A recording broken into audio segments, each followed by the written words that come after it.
Salve pessoal, estamos aqui novamente com quem? Tio Fábio. Bom dia! Buenos dias! Aí dá seu relato como é que foi essa noite. Me virando de um lado pro outro. O chão duro pra cacete.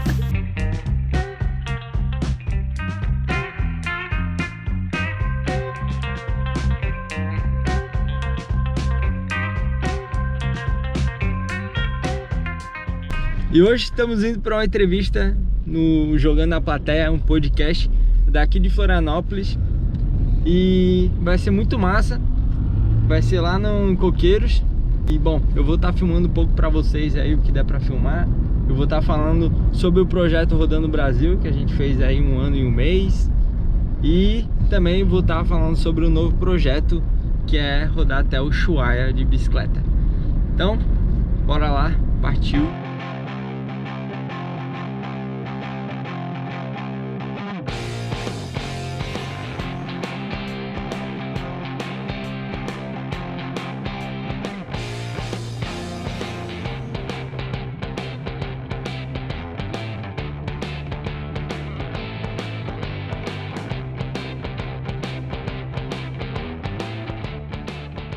Aqui é realidade.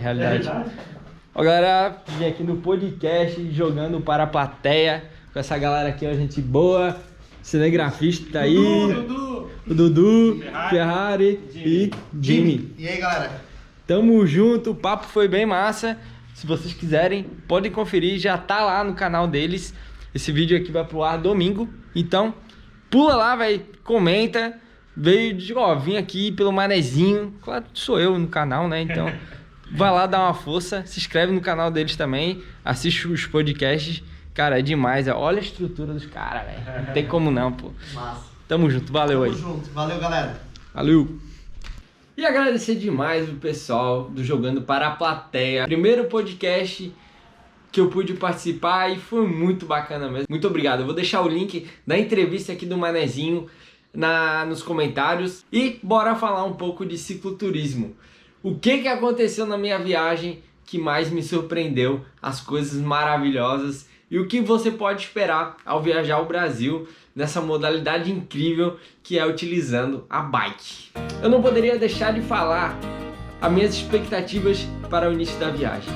Claro, no início a gente não tem certeza de nada, a gente não sabe o que vai acontecer e ao longo da minha jornada eu fui descobrindo. Mas antes da viagem eu ficava um pouco com medo, o receio de não saber onde vai dormir, o receio de acabar o dinheiro e eu não ter o que comer.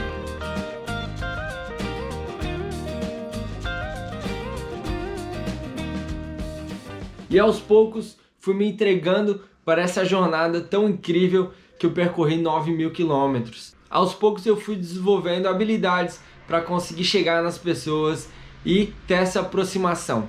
Tirando já que a bicicleta já faz esse papel tão incrível de aproximação. Ela faz com que as pessoas venham até você com a curiosidade de entender de onde que você veio, o que você está fazendo, qual é o motivo da sua viagem.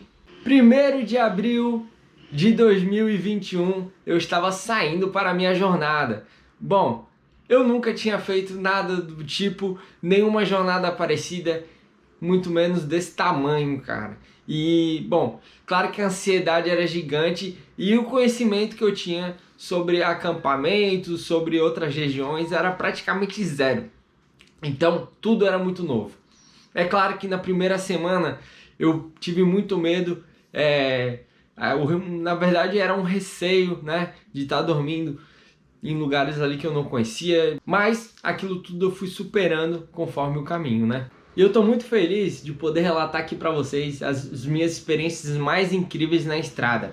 Começando pela primeira, que era saindo de Santa Catarina, entrando no Rio Grande do Sul. Bom, eu sabia que eu ia ter muitos quilômetros para percorrer e eu ia parar exatamente no meio do nada, que era ali marcando 80 quilômetros. Para início de viagem, para mim já era uma grande quilometragem e eu entendia o meu limite. Cheguei no ponto em que eu marquei para fazer a parada, era num restaurante. Era 70 quilômetros até esse restaurante, 70, 80 quilômetros até esse restaurante. E depois era mais 80 quilômetros até uma próxima civilização. Bom, eu decidi parar ali mesmo. Eu sentei e estava comendo uma bolachinha, que era o que eu tinha no momento. Eu não tive como planejar muito bem essa rota. Mas então eu achei um pé de caqui café.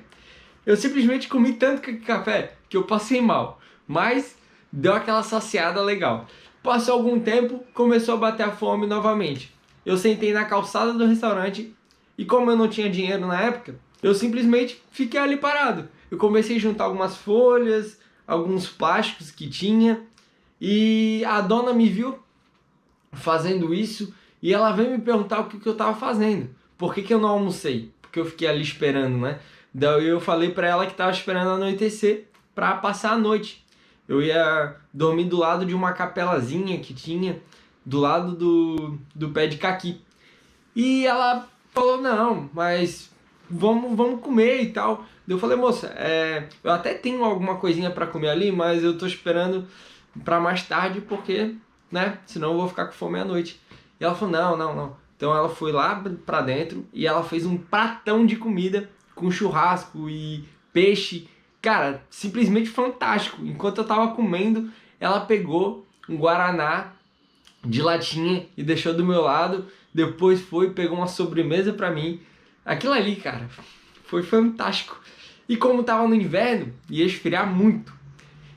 E ela começou a se preocupar, onde tu vai dormir e tal. Daí eu expliquei que ia dormir do lado da capela, perto do café. E ela falou, não, tu não vai dormir aqui, era muito barulho de estrada.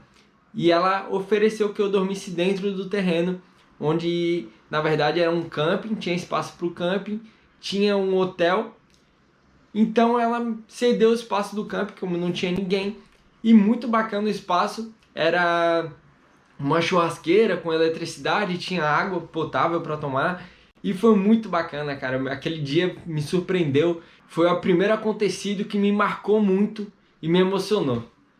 Claro que no meio disso tudo eu tive muitas ajudas, pessoas espetaculares que me deram alimento, me deram água, me levaram até sua residência, mas mais pra frente lá na Bahia aconteceu algo surreal.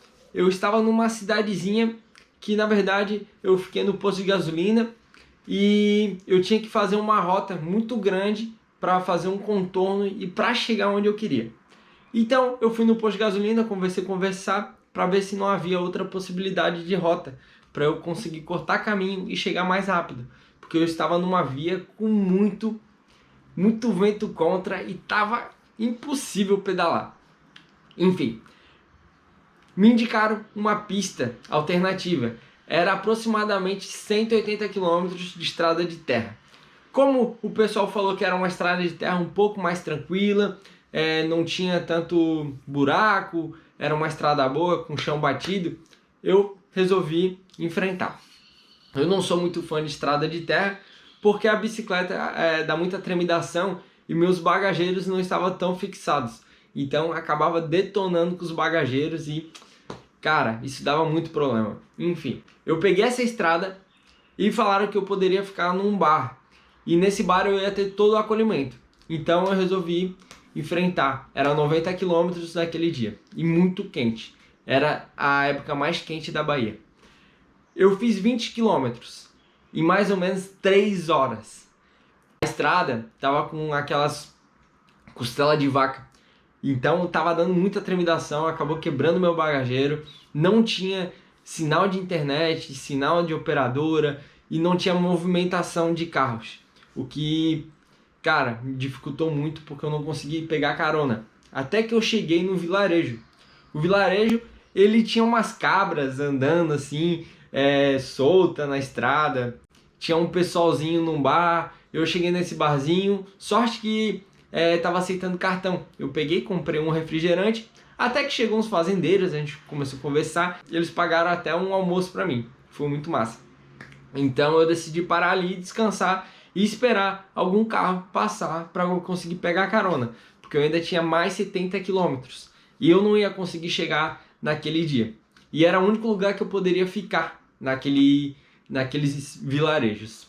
Então aconteceu que eu visualizei de longe um caminhão chegando. Ele estava fazendo muito barulho, não tinha nem como eu não ver. E ele vinha balançando todo, eu fiz sinal e ele foi parando lentamente.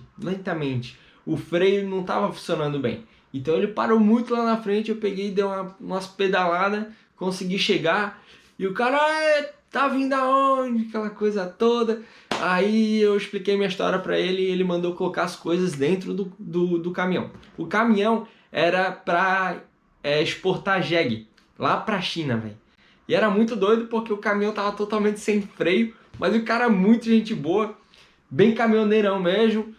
Tacamos-lhe pau, a gente foi parar em outro vilarejo, onde ele disse que talvez ele não conseguiria me dar carona, só até lá, porque quem era responsável pelo caminhão é o responsável pela exportação dos jegues, que não era ele. Ele só estava pilotando ali o caminhão. Mas deu tudo certo, me levaram até um vilarejo chamado Maravilha. Cheguei lá, onde tinha o bar, que era para eu pedir o acolhimento. Expliquei a situação, mas o dono do bar me recusou. Eu estava na pinduca. Simplesmente ele não entendeu muito bem, eu acho, o que eu estava fazendo, quem me indicou, eu talvez não soube explicar direito, mas me ignorou, velho. E eu disse, cara, me dá uma água, me dá qualquer coisa, porque eu tô com muita sede. E ele me deu um copo d'água, eu acho que tinha uns 50 ml, velho. E só. Mas tinha um rapaz no bar sentado, eu acho que ele tava tomando refrigerante, eu não sei se ele tava só sentado, não lembro bem. Mas ele veio até mim e perguntou o que eu tava precisando. Eu disse que naquele momento que eu tava precisando era mais águas mesmo. E eu tava preocupado com o que eu ia comer, porque naquele local não aceitava cartão, eu tava sem dinheiro. E beleza, ele foi, pegou a água e ele voltou, me entregou a água e me ofereceu a estadia na sua casa. O que foi, cara, tão incrível, porque as pessoas da cidade foram lá me ver e querer saber da minha história.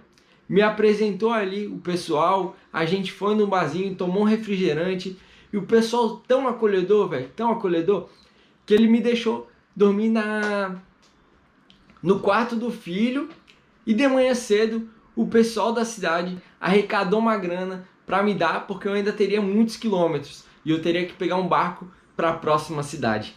Esse povo aí tão simples e acolhedor, é simplesmente incrível o sertão da Bahia. Assim, ficou tão marcado o sertão da Bahia, porque eu acho que foi um dos lugares que eu fiquei mais tempo e também eu sofri muito na pele o extremo calor, a extrema seca. Foi tão importante eu passar por isso que eu fiquei emocionado, de verdade.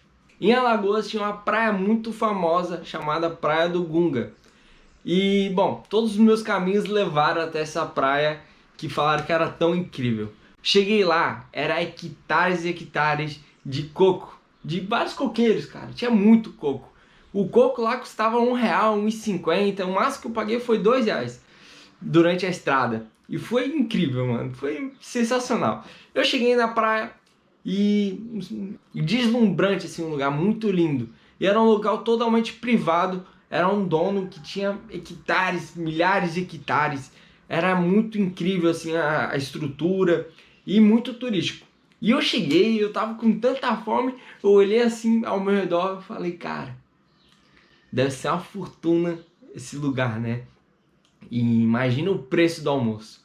Então eu simplesmente larguei e eu cheguei no local, o pessoal me cumprimentou, o pessoal da guarita, o pessoal que era responsável pela segurança. E eu cumprimentei de volta e tal, tinha muito policiamento na região. E eu segui em frente, fui na praia, dei um passeio, estava muito quente. E eu resolvi voltar e falar com os seguranças que me cumprimentaram para ver se eu conseguia um copo d'água ou que enchesse minha garrafinha, enfim. Daí eu cheguei no rapaz e pedi a água. E ele falou, cara, eu vou chamar o responsável aqui que ele vai conseguir te ajudar. Aí chamou e foi o cara que me cumprimentou primeiro. E ele falou, pô, cara, tu tá vindo da onde e tal, me cumprimentou. E eu contei um pouco minha história ali, um pouco breve. E ele falou, peraí, eu vou encher tua garrafa aqui. Aí ele encheu a garrafa e ele falou pra mim, tu quer almoçar, né? Tu tá com fome. Eu falei, tô, cara, eu acho que tu leu meu pensamento, né? Daí ele falou, não, vamos lá. Daí eu falei, cara, mas eu tô com pouco dinheiro, aqui deve ser tudo muito caro e tal, e eu também não quero que você gaste do seu dinheiro. Ele, não, que isso, vamos lá. E ele foi, pegou lá uma marmita pra mim, onde os trabalhadores comiam, a comida muito boa, por sinal, Alagoas ali, aquela região, a culinária é incrível, muito boa de verdade. Então, a gente comeu junto e tal, e eu comecei a contar a minha história, e ele impressionado, né, pela minha trajetória, e ele, tu vai dormir lá em casa, vamos lá pra casa, vou fazer um peixe pra gente, já vou ligar aqui pra minha mulher, e eu, cara, que massa, né, velho, que massa. E papo vai, papo vem, ele me olhou bem sério e perguntou, eu posso te fazer uma pergunta? Tu vai ser honesto? E eu, putz, cara, pô, será que ele tá desconfiado de mim, de alguma coisa? Não sei, né? Eu tô aí na rua, né? O cara vai me levar pra dentro da casa dele. E ele perguntou, você é um anjo? E eu achei aquilo engraçado, né? Porque o que levaria ele a pensar isso de mim? E ele explicou que sentia uma coisa muito boa em mim, uma energia muito forte, uma coisa de proteção. E outras pessoas falaram a mesma coisa pra mim. E eu não sou um anjo, mas eu fico grato por as pessoas sentirem coisas boas vindo de mim. E sinceramente a minha trajetória, eu queria só levar o bem para as pessoas.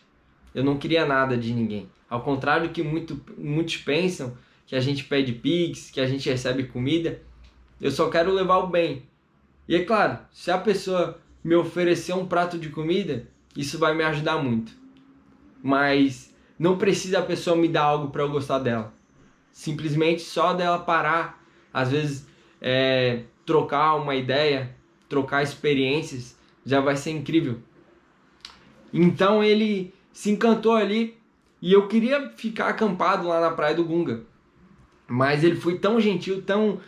Cara, ele quis tanto que eu fosse para casa dele que a gente foi. Eu deixei minha bicicleta lá e ele me levou de moto.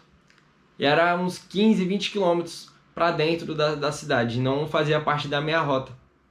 Ele me levou lá, a gente foi para uma pizzaria, comeu na pizzaria da esposa dele e depois a gente voltou para casa.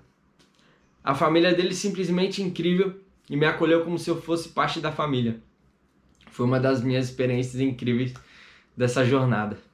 A desumildade, ela não vem do ter, ela vem dentro da gente. O que a gente tem não quer dizer o que a gente é. Então, o dinheiro não diz nada sobre as pessoas. O que diz sobre as pessoas são elas mesmas. Eu entendi na minha jornada que tudo é um aprendizado, né? A gente não deve julgar um livro pela capa e vivenciar aquilo sem nenhum tipo de preconceito, né?